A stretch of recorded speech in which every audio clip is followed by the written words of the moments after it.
ሰላም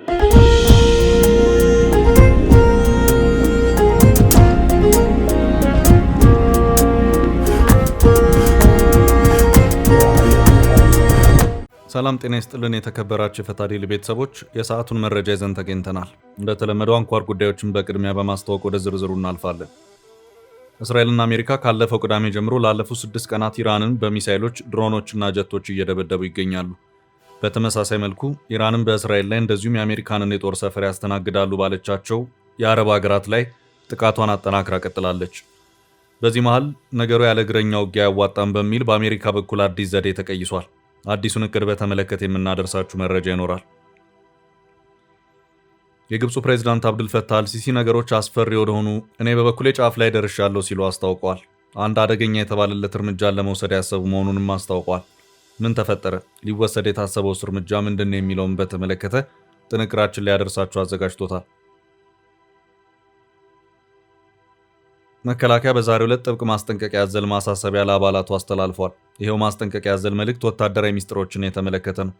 ጥንቅራችንም ከዚሁ ጋር በተያያዘ ያለውን መረጃ ላይ ያደርሳችሁ ይዞታል። የፕሬዝዳንት ኢሳያስ መንግስት አዲስ ያልተጠበቀ እርምጃ ወስዷል። ከቅርብ ጊዜያት ወዲህ እየወሰዳቸው ካላቸው ያልተጠበቁ እርምጃዎች ጋር የተያያዘው ነው እየታየ ነው። ምን አዲስ ተፈጠረ የሚለውን በተመለከተ ጥንቅራችን ላይ ያደርሰው ይዞታል።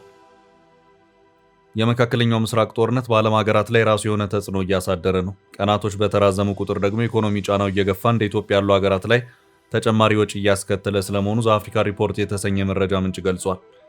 ኢትዮጵያ ዋር ታክስ ወይም የጦርነት የኤነርጂ ታክስ በእያንዳንዱ በርሜል እየከፈለች ነው ተብሏል። ለጤናና ትምህርት ዘርፎች የተያዘ ምንዛሬም ወደ ነዳጅ ይዞራል ስለመባሉ የተሰማውን መረጃ እናሰማለን። የኢራን ውጭ ጉዳይ ሚኒስቴር በእስራኤልና አሜሪካ እየተደበደበች ካለችው ቴህራን ከተማ ሆኖ ለአሜሪካውያን በአሜሪካ የዜና አውታር ላይ ቀርበው መልእክት አስተላልፈዋል። ሚኒስትሩ አባስ አራግቺ ኤንቢሲ ናይትሊ ኒውስ ላይ ቀርበው ለበርካታ ጥያቄዎች መልስ ሰጥተዋል። ሙሉ መረጃውን ከጥንቅራችን ያገኙታል። ጀነራሉ ከባድ ውዝግብ ያስከተለ ውሳኔ ያሳልፈዋል። ይህ ውሳኔ በአጣብቂኝ ሰዓት የተላለፈና ከባድ ተቃውሞን ያስከተለ ነው። ዝርዝር መረጃውን ከጥንቅራችን ይሰሙታል። ከአሜሪካው ፕሬዝዳንት ዶናልድ ትራምፕ ጋር በተያያዘ መነጋገሪያ ሆኖ የቆዩ የቅሌት መዝገብ በመጨረሻም ይፋ ሆኗል። ይህ መዝገብ ፕሬዝዳንት ዶናልድ ትራምፕ ጾታዊ ጥቃት ፈጽሞብኛል ያለች አንዲት ሴት የሰጠችውን ቃል ዝርዝር ይዟል። ከቀናት በፊት የፈነዳው የኢራን አሜሪካ እስራኤል ጦርነትም ከዚሁ የቅሌት ሰነድ ጋር ተያይዞ እያነጋገረ ይገኛል። መረጃውን ይዘነዋል። እስከ ጥንቅራችን ፍጻሜ አብራችሁን ቆዩ። የምንለቃቸው ዕለታዊ ትኩስ ዜናዎች እንዲደርሷችሁ ላይክ፣ ሼር፣ ሰብስክራይብ ማድረግ እንዳትረሱ።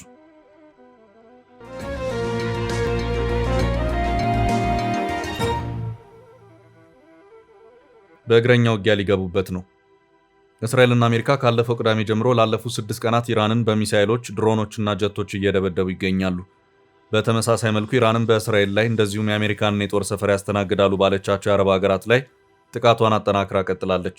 ፕሬዚዳንት ዶናልድ ትራምፕ መሆኑ ጠቅላይ ሚኒስትር ቤንያሚን ኔታንያሁ የዚህ ጦርነት የመጨረሻው ግብ የኢራንን መንግስታዊ ስርዓት ማስወገድ ነው ያሉ መሆኑ የሚታወስ ሲሆን የእግረኛ ውጊያ ከሌለ በምን መልኩ መንግስቱን ማስወገድ ይቻላል የሚለው ጉዳይ ሲያነጋግር ቆይቷል።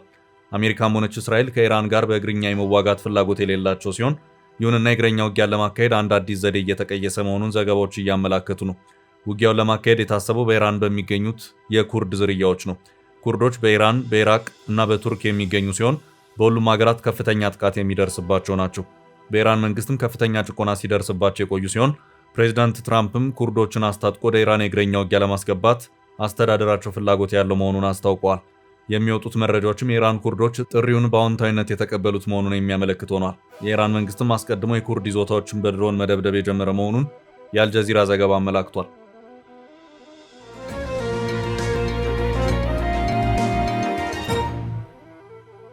በቀጣይ ርዕስ ጫፍ ላይ ደርሻለሁ አልሲሲ። የግብፁ ፕሬዝዳንት አብዱል ፈታህ አልሲሲ የመጨረሻ የጫፍ ጠርዝ ላይ እንገኛለን ሲሉ አስታወቁ። የመረጃው ምንጭ የሆነው ኢጂፕት ኢንዲፔንደንት ባሰራጨው ዘገባ እንዳመለከተው ከሆነ ፕሬዝዳንቱ ጫፍ ላይ ነን ያሉት የአገሪቱ ኢኮኖሚ ሊፈራርስ መሆኑን በማመልከት ነው።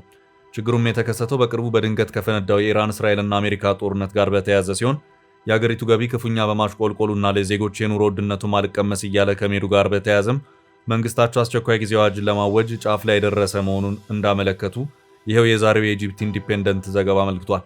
በዚህም በአሁኑ ሰዓት በግብፅ ከቁጥጥር ውጭ እየወጣ ካለው የሸቀጦች የዋጋ ንረት ጋር በተያያዘ የህዝብ አመፅ ሊነሳብኝ ይችላል በሚል ክፉኛ የሰጋው የአልሲሲ መንግስት ትዕግስቴ እያለቀ ነው። አሁን ካለው የዋጋ ንረትና ኢኮኖሚ አለመረጋጋት ጋር በተያያዘም አስቸኳይ ጊዜ አዋጅ ለማወጅ ጫፍ ላይ ደርሻለሁ ሲልም ማስታወቁን ይኸው የኢጂፕት ኢንዲፔንደንት ዘገባ አክሏል። በግብፅ አስቸኳይ ጊዜ አዋጅ አዲስ አይደለም። አገሪቱ በተለያዩ መሪዎቿ በበርካታ ዓመታት አስቸኳይ ጊዜ አዋጅ ውስጥ አልፋለች።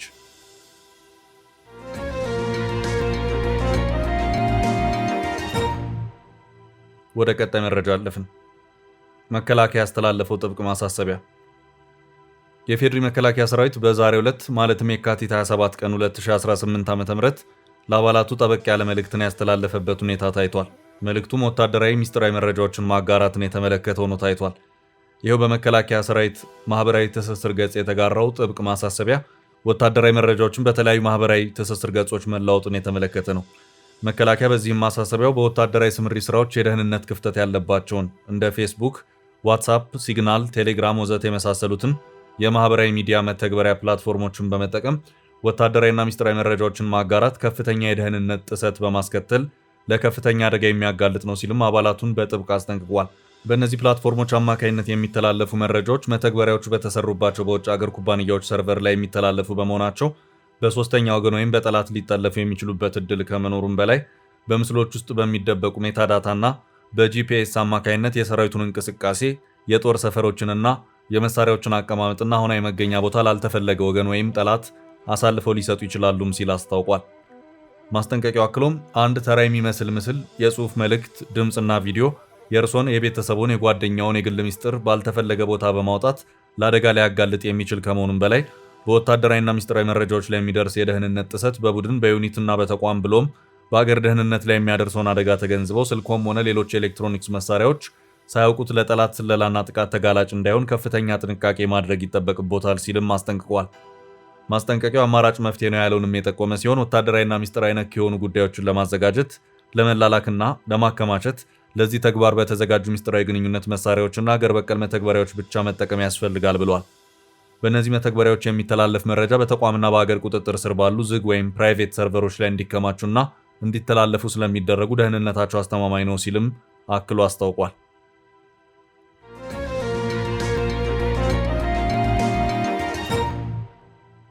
በቀጣዩ ርዕሳችን ኢሳያስ ያልተጠበቀ እርምጃ ወሰዱ።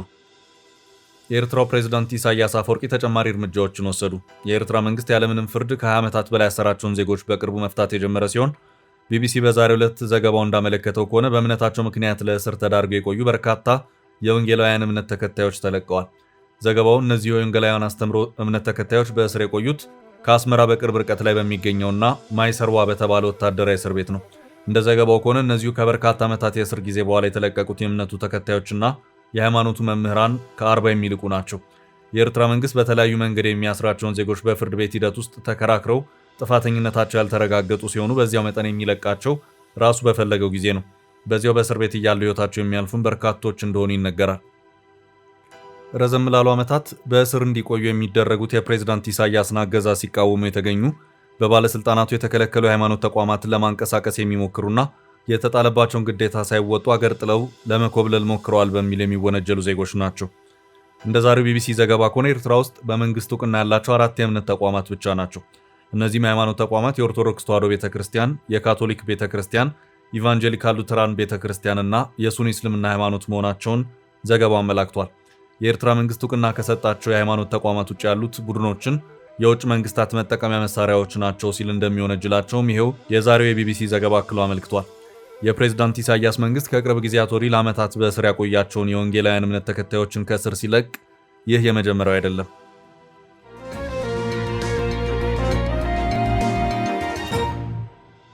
ወደ ቀጣይ መረጃ አለፍን። የኢራኑ ጦርነት ኢትዮጵያ ላይ ያመጣው ጣጣ። የመካከለኛው ምስራቅ ጦርነት በዓለም ሀገራት ላይ ራሱ የሆነ ተጽዕኖ እያሳደረ ነው። ቀናቶች በተራዘሙ ቁጥር ደግሞ ኢኮኖሚ ጫናው እየገፋ እንደ ኢትዮጵያ ያሉ ሀገራት ላይ ተጨማሪ ወጪ እያስከተለ ስለመሆኑ ዘአፍሪካ ሪፖርት የተሰኘ የመረጃ ምንጭ ገልጿል። ኢራን ላይ የተከፈተውን ጦርነት ተከትሎ ሀገራት የኤነርጂ ታክስ ለመክፈል ተገደዋል ነው ያለው። እንደ ኢትዮጵያ የራሳቸው ነዳጅ የማይጠቀሙና 100% ከውጭ የሚያስገቡ ሀገራት አሁን ላይ በዓለም ገበያ ከ120 እስከ 150 ዶላር በበርሜል ለደረሰው ነዳጅ ተጨማሪ ያልታሰበ ወጪ ለማውጣት እንደሚገደዱ ተብራርቷል። ይህንን ያልታሰበ ወጪ የጦርነት ታክስ ሲልም ጠርቶታል። የመርከቦች ደህንነት ኢንሹራንስ ጣራ መንካቱን የገለጸው ዘገባው ኢትዮጵያ ይህንን ተጨማሪ ወጪ ለመሸፈን ካላት መጠነኛ የምንዛሬ ክምችት ተጨማሪ ወጪ ለማውጣት ትገደዳለች ነው ያለው ዘገባው። ሀገሪቷ እንደ ጤናና ትምህርት ነክ ለሆኑ ጉዳዮች የያዘችው ምንዛሬ ወደ ነዳጅ ለማዞር እንደምትገደድ ተገልጿል። በተጨማሪ ዓለማችን ነዳጅ ምርት በአብዛኛው የሚተላለፍበት የሆርሙዝ ሰርጥ ኢራን በይፋ ባትዘጋውም በጦርነቱ የተነሳ የነዳጅ ታንከሮች መተላለፍ ማቆማቸውን ተከትሎ ሀገራት ያላቸውን የነዳጅ ክምችት እያወጡ አሟጠው እንዲጠቀሙ አስገድዷል። ኢትዮጵያ የባህር በር አልባ መሆኗ በራሱ ከዓመታዊ ምርቷ ከ13 እስከ 23 በመቶ ያለውን ለወደብ ወጪ ማውጣት ግድ ሲሆንባት አሁን በጦርነት የተነሳ የወደብ አገልግሎት መጓተትና መቋረጥ ተጽዕኖ ወጪን በመጨመሩ ወደብ አልባ መሆኑን የሚያባብስ ስለመሆኑ መረጃው አስፍሯል። ኢትዮጵያ አሁን ላይ በቀይ ባህር አክሰስ ለማግኘት የምታደርገው ዲፕሎማሲያዊ ጥረት በዚህ ጦርነት የተነሳ መልኩ መቀየሩን ዘአፍሪካ ሪፖርት አመልክቷል። አሁን የባህር አክሰስ ጥያቄ ከዲፕሎማሲ አልፎ የህልውና ጉዳይ መሆኑን የጦርነቱ ተጽዕኖ አመላክቷል ብለዋል። በዚህም እስራኤል ቅርብ ጊዜ ያቀረበችው የስድስት ሀገራት ጥምረት በጦርነቱ መልስ በእጅጉ የሚፋጠን ስለመሆኑ ግምት አስቀምጧል። እስራኤል፣ ህንድ፣ ግሪክ፣ ቆጵሮስ እና ኢትዮጵያን ይጨምራል። አሁን የሄክሳገን አሊያንስ የሚል ስም የወጣለት ይሄ ማህበርና ሀሳቡ አስገዳጅ እንጂ የምርጫ ጉዳይ አለመሆኑን የተመላከተው የኢራኑ ጦርነት ኢትዮጵያ ወደብ አማራጮቿን የግድ ማብዛትና ማፋጠን እንዳለባት የሚያሳስብ ነው ሲል ገልጿል።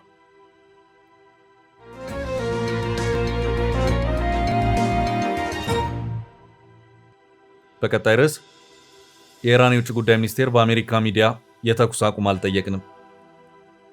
የኢራኑ የውጭ ጉዳይ ሚኒስቴር በእስራኤልና አሜሪካ እየተደበደበች ካለችው ቴህራን ከተማ ሆኖ ለአሜሪካውያን በአሜሪካ የዜና አውታር ላይ ቀርበው መልእክት አስተላልፈዋል። ሚኒስትሩ አባስ አራግቺ ኤንቢሲ ናይትሊ ኒውስ ላይ ቀርበው ለበርካታ ጥያቄዎች መልስ ሰጥተዋል። ትራምፕ ኢራን እየደወለች እንነጋገር እያለች ነው፣ ጊዜው ግን አሁን አልፏል ማለታቸው ይታወሳል። የኢራን ውጭ ጉዳይ ሚኒስትር የጠየቅነው የተኩስ አቁም የለም፣ ተኩስ አቁም አንጠይቅም፣ ከዚህ መልስ ከአሜሪካ ጋር የመነጋገር ፍላጎት የለንም ሲሉ ለኤንቢሲ ናይትሊ ኒውስ ተናግረዋል። ሚኒስትሩ ከጥቃቱ አንድ ቀን ቀደም ብሎ 7 ሰዓታትን የፈጀ አመርቂ የሆነ ድርድር መካሄዱን እና አደራዳሪዋ ኦማን ጭምር ከሁለቱም ወገኖች አረጋግጣና አስተማምና ንግግሩ ውጤታማ መሆኑን መግለጿን አንስተዋል። ወደ ሀገራችን በተመለስን በሰዓታት ውስጥ ግን ጥቃት ተከፈተብን፣ ምን እንደሆነ አልገባንም ነው ያሉት። አሜሪካ በንግግር መሃል ኢራን ላይ ጥቃት ስትፈጽም ሁለተኛ ጊዜ መሆኑን አንስተው የቴህራን መንግስት አሜሪካን ማመን እንደማይችል ተናግረዋል። ብዙዎች አሜሪካውያን ተመልካቾች በተከታተሉት በዚህ ቃለ መጠይቅ ሚኒስትሩ ኢራንን አሁን ማን እየመራ እንዳለ የተጠየቁ ሲሆን ከአያቶላ ግድያ በኋላ የኢራን መንግስትና ተቋማቱ ስርዓቱ ቀጥሏል ብለዋል። ተቋምና ስርዓት ህገ መንግስት ያለን ሀገር ነን ያሉት ሚኒስትሩ በህገ መንግስቱ መሰረት የተዋቀረ ቡድን ኢራንን እየመራ መሆኑን ገልጸዋል። ትራምፕ የኢራንንና ባህር መቆጣጠራቸውን፣ ጦሩን ማሽመድመዳቸውን ስለመግለጻቸው ተነስቶ ታዲያ ኢራን ምን ቀራት የሚል ጥያቄ ቀርቦላቸዋል። ሚኒስትሩ አሜሪካ በጦር ያሰበችውን ፈጽሞ አላሳካችም ነው ያሉት። ኢራን ለተራዘመ ጦርነት ተዘጋጅታ ያለች ሀገር መሆኗን አንስተዋል። አያቶላ ቢገደሉ ሌላ መሪ ይተካል፣ ስርዓታችን እየሰራ ነው ብለዋል። አሜሪካ ምን አሳካች ሲሉም ነው የጠየቁት። የመንግስት ለውጥ ከሆነ እሱ አልሆነም፣ ኢራንን ማዳከም ከሆነ የምንተኩሰው ሚሳኤል ጥራት እያያችሁ ነው ሲሉ መልስ ሰጥተዋል። አክለውም አሜሪካ ከ2000 በላይ ኢላማ መታ ለማሳካት ያሰበችው ፈጣን ድል ከነበረ እሱም አልተሳካላትም ሲሉ ነው የገለጹት። በአሜሪካ ተመቶ ስለሰጠመው የኢራን የጦር መርከብ ተጠይቀው ጉዳዩ የጦር ወንጀል ነው ብለዋል። ተመታ የሰጠመችው መርከብ በህንድ ጋባዥነት ወደ ቀጠናው ከጦርነቱ በፊት ለጋራ ልምምድ የሄደች መሆኗን ገልጸው መርከቧ ያልታጠቀችና ሰልጣኝ ባህርተኞችን የያዘች ነበረች ብለዋል። ከጦርነቱ ውጭ ባልታጠቀች እንዲሁም ትምህርት ላይ ባሉ ባህርተኞች ላይ መተኮስ በጦር ወንጀልነት የሚታይ ነው ሲሉ አብራርተዋል። ኢራን ያውም በረመዳን የጾም ወር አረብ ጎረቤቶቿን ለምን ትመታለች የሚል ጥያቄ የቀረበላቸው አራግቺ እኛ ያጠቃነው የአሜሪካ ጦር ይዘውታዎችን ነው ሲሉ መልሰዋል። ይሄ እንደሚሆን ከጦርነቱ በፊት አስቀድመን ለጎረቤቶቻችን ነግረናል። በጦርነቱ ጊዜም ኢላማችን ጎረቤቶቻችን አለመሆናቸውን ደውለን ነግረናል። እኛ ከነሱ ጋር ችግር የለብንም ብለዋል። የትራምፕ አስተዳደር የኢራን ጦር የሚሳኤል መተኮስ አቅም በ80 በመቶ ቀንሷል ስለማለቱ መልስ እንዲሰጡ የተጠየቁት ሚኒስትሩ ከቀደመው የ12 ቀን ጦርነት ተምረን እንደውም ሚሳኤሎቻችንን አሻሽለናል፣ በየቀኑ የአሜሪካ ወታደራዊ ኢላማዎችንና እስራኤልን እየመታን ነው ብለዋል። ሚኒስትሩ ኢራን ምንም አይነት የድርድር መሆነ የተኩስ አቁም ፍላጎት አሁን ላይ እንደሌላት ደጋግሞ ለአሜሪካ ሚዲያ ግልጽ አድርገዋል። አሜሪካ እግረኛ ጦር የምትልክ ከሆነም ኢራን ተዘጋጅታ እየጠበቀቻት መሆኑን ሚኒስትሩ አክለው ገልጸዋል።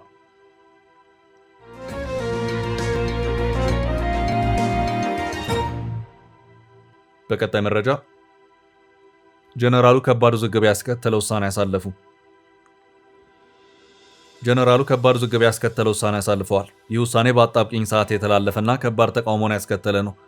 በጀነራል ታደሰ ወረደ የሚመራ የትግራይ ጊዜያዊ አስተዳደር በትግራይ ክልል የሚገኙ የመንግስትና የግል ተቋማት ሰራተኞች የደሞዝ መዋጮ እንዲያደርጉ በይፋ የደብዳቤ ትዕዛዝ ሰጥተዋል። ትግራይ ክልል የሚገኙ ዋና ዋና ተቋማት ኢትዮ ቴሌኮም፣ የኤሌክትሪክ ኃይል፣ የገቢዎች ቢሮና 4 ዩኒቨርሲቲዎችን ጨምሮ ሰራተኞቻቸው ደሞዛቸውን እንዲለግሱ የሚጠይቅ መመሪያ ነው የተላለፈው። የጦርነት ተጎጂዎችን ለማከምና ተፈናቃዮችን ለመመለስ በሚል በቀረበው በዚህ ትዕዛዝ ስርም ተቋማቱ አመራሮች ደሞዛቸውን 20% እንዲለግሱና ሰራተኞችም የሚቆርጡትን መጠን በ5 ቀናት ውስጥ እንዲያሳውቁ በደብዳቤው ተመልክቷል። ይህ ደብዳቤ ይፋ የሆነው የጊዜያዊ አስተዳደሩ የካቲት ወር ደሞዝ ለመክፈል መቸገሩን ከቀናት በፊት በይፋ ደብዳቤ ካሳወቀ በኋላ ነው። የትግራይ ጊዜያዊ አስተዳደር ፕሬዝዳንት ከአንድ ዓመት በፊት የተረከቡት ጀነራል ታደሰ ወረደ የፈረሙት የቃል ኪዳን ሰነድ ከህገ መንግስት የፕሪቶሪያ ውልና የሀገር ሉዓላዊነት ያፈነገጡ የተባሉ እንቅስቃሴዎች በትግራይ እንዲቆሙ ለማድረግ መስማማታቸውን ያመለክታል። ሆኖም ከዓመት በኋላ በትግራይ ክልል የግጭት ስጋት ዳግም የተፈጠረ ሲሆን በዚህ መሃል የክልሉ ነዋሪ አጣብቂኝ ውስጥ ይገኛል። የኑሮ ውድነቱና የጦርነት ይጀመራል ስጋቱ ተደራርቦ የትግራይ ክልል ነዋሪ ብሶትና ውጥረት አባብሶታል። በተያያዘ ዜና የትግራይ ጊዜያዊ አስተዳደር ጤና ቢሮ ለሰብአዊ ረድኤት አጋሮች፣ ለለጋሾች፣ ለተባበሩት መንግስታት ድርጅት ተቋማት፣ ለኤምባሲዎችና ለዓለም አቀፍ የጤና ተቋማት ባስተላለፈው አስቸኳይ ጥሪ በክልሉ ያለ የጤና ስርዓት በከፍተኛ የነዳጅ እጥረት፣ የመድኃኒት አቅርቦት መቋረጥና እየጨመረ በመጣ የፋይናንስ ገደብ ምክንያት ሙሉ በሙሉ ሊቆም እንደሚችል አስጠንቅቋል።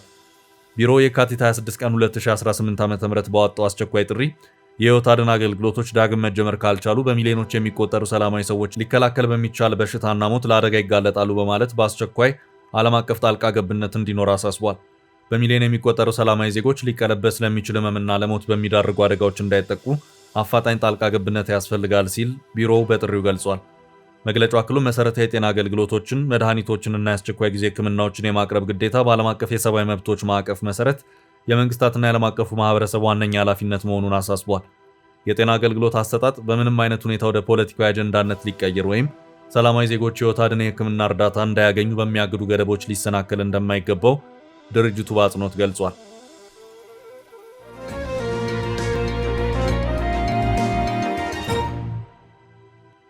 ወደ ቀጣይ መረጃ አለፍን።